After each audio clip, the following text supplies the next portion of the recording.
இந்த பாரம்பரியத்தில் பிரதோஷம் என்பது சிவபெருமானுக்கு அர்ப்பணிக்கப்பட்ட புனித நாள்.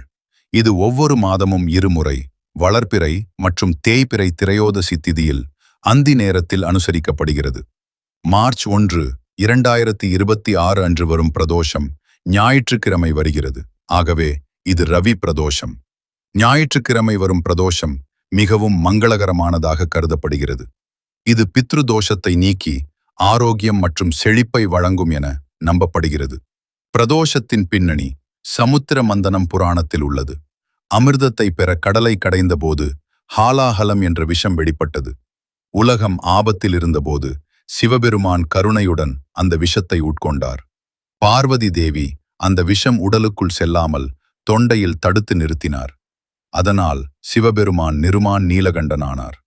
பின்னர் திரையோதசி அன்று தேவர்கள் மன்னிப்பு கேட்டபோது சிவபெருமான் அந்த பெருமான் அந்தி வேளையில் நந்தியின் கொம்புகளுக்கு இடையில் ஆனந்த தாண்டவமாடினார். அந்த புனித நேரமே பிரதோஷ காலம். ரவி பிரதோஷ நாளில் விரதம் இருந்து அந்தி நேரத்தில் சிவனை மனமாறி வழிபட்டால் வெற்றி, நீண்ட ஆயுள் மற்றும் கர்ம பாவங்களிலிருந்து விடுதலை கிடைக்கும் என நம்பப்படுகிறது. அந்தி நேரத்தில் ஓம் நமசிவாய என்று ஜபிப்போம். சிவபெருமானின் அருள் எப்போதும் நம்முடன் இருக்கட்டும். ஓம் நமசிவாய.